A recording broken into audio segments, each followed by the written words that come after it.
Okay, time runs now. It's a pleasure to be here. Thank you very much for having me.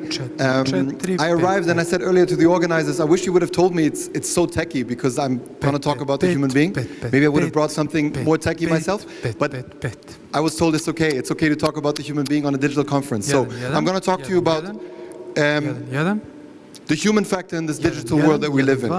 Real quick background to me, I'm the managing partner of J2C. I founded that company. We work with the majority of the DAX 30 organizations in Germany in the digital transformation of their organizations. So I'm giving you that background so you understand where I'm coming from as we're going into it. And I'm going to rush you through it. I think I've got something like 40 slides on here in 15 minutes, so we're gonna go full speed, okay? You can ask me questions later. Good. So I don't have to stress this point. We all agree the world out there is changing, okay? We hear things like complexity and speed are affecting us, so everything's getting more complex, harder and harder to organize stuff, and everything is getting faster. And as it's getting faster, if we even try to organize things, the speed makes it so there's no point in doing that anyway, okay? Then we've got new technologies disrupting our existing infrastructure that we have, whether it's the local we're taking to global, whether it's the localized we're taking to mobile, whether it's the channel power from the resource owner move to the channel power of the one that builds the platforms, aka the platform economy. We've got new technologies disrupting our infrastructure, and now we've got AI actually challenging our role of the most intelligent analytical function on this planet as well. And then we've mentioned this just now in the conversation a moment ago, we've got this whole talk about millennials, how they see the world differently, how their value set is different, how they do not want to work in the way that our generations before us have worked. I'm one of them. So we have all of that. And we turn to that, we say the world is changing, and there's a lot of opportunity from an economical point of view. There's an opportunity in new products that embed the new technologies and take stuff mobile, and there's the power in new business models. Basically, we're taking our resource business to a platform business. We're starting the next Amazon, we're starting the next Google, the next Facebook, okay? But the real power with any epochal shift is not in the new product and the new business models. It's in the way we organize ourselves. It's in the way we organize the resources, the intelligence that's available to us. So when we speak of digitalization as this thing that we have to jump on, we must be aware that actually what's happening underneath it is an epochal shift. An epochal shift that gives us the opportunity to leverage the human potential in a whole different way. If you go back to the Industrial Revolution and you look at the effect the Industrial Revolution had on human productivity and the human population on this planet as such, you see a stable line from the 10th century all the way through to about 1835. 1835. And 1835 suddenly takes off exponentially. It takes off exponentially. Human growth, population growth on planet Earth, and the global GDP takes off exponentially. So I like to point out that chart, and I ask people, when was the machine invented? And you know what people usually say? They look at it and they go, probably 1830. Yeah? Matter of fact, the machine was invented 100 years earlier. So we had the machine for 100 years, but we weren't able to leverage it for global productivity and population growth on this planet. It took 100 years to do so. Why? Because it took 100 years to discover how we need to organize ourselves in order to make the most of the technology available to us. Because that's how we leverage the human factor. And what I want to talk to you about today is what we're seeing now in this epochal shift that I don't even want to call the fourth Industrial Revolution, because the Industrial Revolution was the last thing, you know. I'd like to call it the network revolution because it's in the way we organize ourselves in networks. The key shift here in the way we organize ourselves and the human potential we have to shift back from organizing ourselves in a way where we organize to manage value back to a way where we actually create value. And this in particular is important for the way we cultivate the human beings inside of organizations. What do I mean by that? When I say not just manage value, but create value, I mean not just manage what's there. Industrial organizations that are organized by the light build, the principle, the metaphor of the machine, which emerged in the Industrial Revolution, are systems that are organized to create stability and manage existing resources through time and space. Accordingly, the highest role you can have in an organization of that kind is the role of the manager, which does what? Not create value, the manager manages value. Okay? Times are changing now. Yeah? We talked about this uncertainty earlier. We talked about the complexity and the speed. What that means is we need people that can go from analytical thinking back to generative thinking, blank slate thinking. Right? And what's that usually called? That's called entrepreneurial. What does that term mean? Does it mean we need to start a business and make a lot of money? No. Entrepreneurial literally from French means entre, it means in between. Prendre, it means to take. To take in between. To take in between what? Literally, the word doesn't mean let's raise 5 million capital, put up a startup and send an IPO out and then, sit back and relax somewhere in the Côte d'Azur. No, it literally means to take the space in between how something is and how something could be and realizing that. It literally means taking the space, how something is and how something could be and realizing that. So what does that involve? Let's see. Number one, first thing we need to do in order to do this, we need to be willing to challenge the status quo. Willing to challenge the status quo. Now on this note, I have a good friend who's a professor at Oxford University, and that person's interested in spirituality. I was invited to that person's 60th birthday party. And when I was there, I was wearing a bunch of beads like I wear right now that I had from India.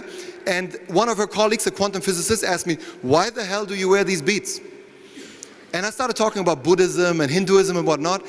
And they started making fun of me. So I turned to my friend and I said, what do you think about this? And she said to me, I don't know what you're talking about. Why? Why? She told me later, you don't understand, I am not allowed to mention my interest in these topics because I will be excluded from the scientific community. Because if you want to be part of this, you got to think like them. Sounds to me a lot like the church in the 15th, 16th century, right? What I'm saying is effectively, we need to be willing to challenge the status quo. That means we need to be willing to challenge also the things that have brought us here, the things that have given us success. We need to be willing to challenge the hand that has fed us until now, okay? And to say this is maybe not good and that's maybe not good. Okay, but that's not where we stop. If we stop there, then we're not entrepreneurs, we're complainers. What else do we need to do? We need to be able to envision what else could be, different ways of being. Now, again, this is something I love to mention because it freaks people out, but actually it makes a lot of sense. 76% of Silicon Valley entrepreneurs, startup founders, admit that they have taken psychedelic substances to think about the strategy of the organization. Why? Because you take some acid, you blow open the doors of perception. And this is important, I mentioned this. Why is this important? Because it's not easy to envision how things could be different. We have to let go of what we know. We have to let go of what we know. But so much of our society currently is built on the arrogance, and so much of our organizations are built on what we know. We have to start embracing the things that we don't know. Okay? Now I have, thank you. Thank you. Thank you. I'll buy you a drink later. Thank you. Okay? Now, I have great visions of the future. I've had a lot of rakia. I'm feeling really well. I can see things. Now I'm envisioning a great future. Am I an entrepreneur yet? No. Now I'm a dreamer. What do I need to do to be an entrepreneur? I need to go out and do it. I need to go out and actually realize and transform the world that I am around. You know, Descartes said, I think therefore I am. I think I engage therefore I am. You know, by stepping into the world and mixing, this is where transformation starts. This is where we actually live our potential. For those of you who don't know, in Latin there's two words for power. The word potentia and the word potentata. Potentata describes the power over something or somebody. It's political power, so to speak. Potentia describes the power to something. It describes the power to act, to engage, to transform. This is where the word potential comes from. So when we talk about potential, we talk about the power to transform. Unless I engage, I'm not using my potential. Okay? And this is, by the way, where education has a problem also. Good. So who can do this and how can we do this? How can we leverage this potential within ourselves? And who can leverage this potential within ourselves? In the 90s, we had this idea that in order to be an entrepreneur, you had to be born an entrepreneur. Either you have the gene or you don't. I once read an obscure study in the 99, I think. I read an obscure study that suggested that men, mind you, men, not women, men that have pronounced lower jars are likely to be better entrepreneurs because they have the gene. You know, the alpha gene, right? Okay? Of course that's complete crap because man, woman, boy, girl, young, old, none of those are indicators for who's likely to found something to be entrepreneurial in a successful manner. None of this. So then in 2000 we jump over and we say, no. What makes entrepreneurialism is the tool set you have. It's the skills you've got. Do you know the business model canvas or not? Do you know how to write a value proposition or not? So we go out and we give the tools. Our educational systems go out and give tools. But the problem with that is, what good is the hammer? and my tools in front of the big stone if I don't have the vision of Michelangelo? What's going to come out of that stone? Right?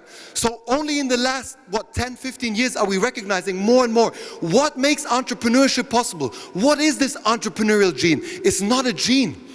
It's a cognitive style. It's a way of looking at the world. A matter of fact, one red thread that suggests that we can look at and say this is maybe an indicator of whether people are more likely to found successfully or not. One red thread is that children of immigrants are more likely to found something and to found successfully than non-immigrants. So the Gastarbeiters amongst us, you know? Yeah, good. So how and who? First, who can change the gene code? I don't think many of us can. How many of us can learn tools? All of us can. We've tried, but it doesn't work. How many of us can change their perspective and the way we look at the world? How many of us can change their cognitive style? My answer to that is everyone. And now I want to tell you how and what that means, okay? What's part of this entrepreneurial mindset? 3 levels, 3 layers. Assumptions. How do I see myself? How do I see the world? How do I see myself in the world? Number 1. Number 2, yeah? Attitude. How do I meet the world? Number 3, competence. How do I act in the world? Okay, I'm gonna zoom into those. What I show you now is not for your intellect. What I show you now is for your embodiment. Don't ask yourself, do I understand this? Ask yourself, do I live this? There is a big difference. Okay, so here we go. Number 1, starting with the assumptions. 4 assumptions you have to have in order to be able to engage with the world in an entrepreneurial manner. If you don't hold these, you cannot engage. These 4 assumptions are so basic that your intellect will laugh at them.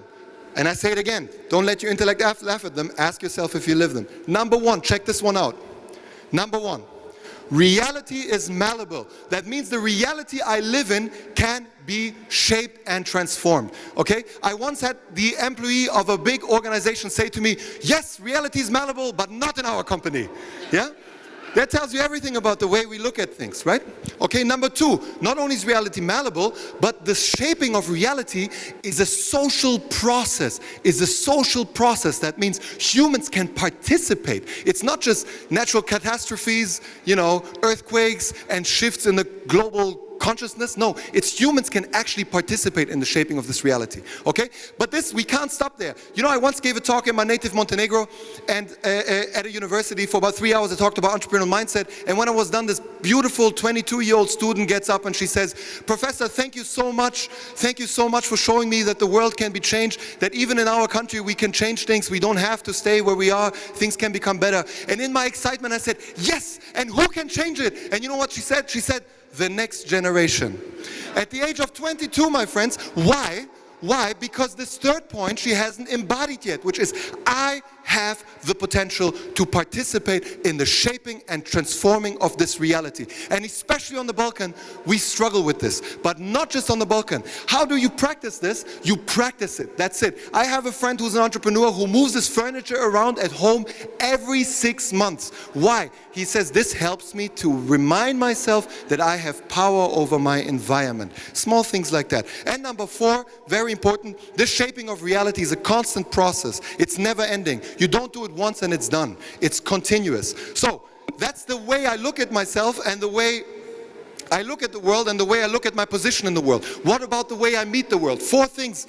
Our professors have already mentioned all of them. 4 things we have to be willing to do. And this is a question of willingness. This is not a question of skill. This is a question of willingness. Number 1, I have to be willing to experiment. What does that mean? I have to be willing to step into action that has the risk of failure. Action I do not know. Action where I do not know how it goes and how it might end up. Number 2, I have to have the ability and the willingness to act purpose-orientated. Not ego-orientated, not process-orientated, purpose-orientated. What am I trying to achieve? And this is what I go for. And even though my decision is mine, if I realize it doesn't deliver it, I let go. Right? Uh-oh. I'm Montenegrin, I'm allowed to go over time. Okay. Number 3. The ability to embrace learning opportunities means the willingness to learn from our mistakes. This is not so easy. Why? Because mistakes, we don't make mistakes, mistakes happen. There's a difference. What does that mean? If I purposefully do a mistake, there's very little to learn in it. If I try to do it right and I make a mistake, that's when the challenge is and the opportunity for learning. But I need to be able to move my ego out of the way and actually look at that thing and say, what can you teach me, master? Not so easy, okay?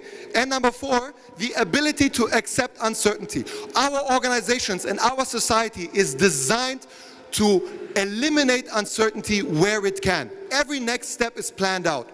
Why? Because human beings are not good with uncertainty. If you're in the forest and it's midnight and you can't see a thing and there's a funny noise coming from the back of the woods, then you are worried for your life. This is how we deal with uncertainty. So we have to actively practice this. Remind ourselves that we're safe and there's something to gain from this. If I have these, and only if I cultivate these 2 layers, then do I cultivate the competences that are relevant for entrepreneurial action, that we associate with entrepreneurs, that we want people to copy, but that we can't just make people copy. We have to work on those lower layers for this to emerge. What are these? Number 1, the ability to self-generate. The ability to generate on your own a goal worth pursuing, a path to getting there, and the action that will get me onto this path. Number 2, the willingness and the ability to self-reflect. That means I can check, am I still going the right way? Is my goal still meaningful? Is my action right? Am I doing it the right way? And if I've got that, the 3rd thing then is the ability to self-correct, to actually say, okay, I see my action is not right, I correct it. I see my path is not right, I correct it. I see my goal is not right, and I correct it. Okay? If I have this, if I cultivate the assumptions and the attitudes, this is when the competences emerge. Okay? So, oh, you blocked me. Excellent. Because that's a good way to stop. I have another 25 things I want to tell you about, but no, I'm joking. So, I show you this why. Here, you can't make me stop. I show you this why. Because we go into our organizations and we say we must change our processes, we must change, bring digital, bring platforms, bring AI, bring VR, bring all, it's all good, fair enough. But what are you doing with human beings in your company? What are you doing with the human beings in the company? What are you doing with the human beings in your society? Are you inviting them to reproduce what you have known and what your fathers have known and what your fathers' fathers have known and your mothers have known? Or are you inviting them to innovate and think fresh? Because if so, then you must be willing to let go of what you know. And this is my invitation I give to all of us. Let us let go of what we know and discover the new. Thank you very much.